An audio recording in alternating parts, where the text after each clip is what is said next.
respite for Delhiites as toxic air continues to blanket the national capital, even as the government rolls back stricter pollution curbs.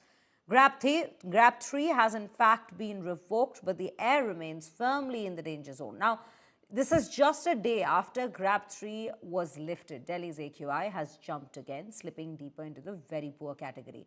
Delhi's AQI has swung from 370 on November 22nd to a peak of 391 on November 23rd, before slightly easing on the following days. And after the dipping to 327 on November 26th, the pollution has again surged to 385 on Friday. Now, the Aam Aadmi Party has accused the BJP-led centre and the LG of mishandling the pollution crisis. Delhi Minister Gopal Rai, this was former Delhi Minister Gopal Rai, has alleged that GRAP was revoked even as AQI was rising and has questioned the credibility of official air quality data.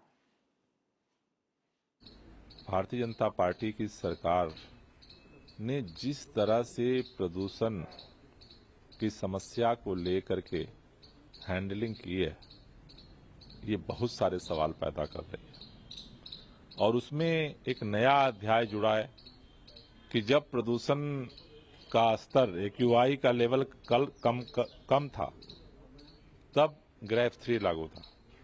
आज AQI का level बढ़ गया और grab 3 हटा दिया गया। मंत्री अपने कमरों में बैठे हुए हैं। पूरे दिल्ली के अंदर कंस्ट्रक्शन साइट पे नियमों की धज्जियां उड़ाई जा रही हैं, डस्ट पोल्यूशन हो रहा है। मंत्री कभी विजिट करने नहीं गए, कोई कार्रवाई नहीं हुई आज की डेट तक, किसी के ऊपर कोई कार्रवाई नहीं हुई।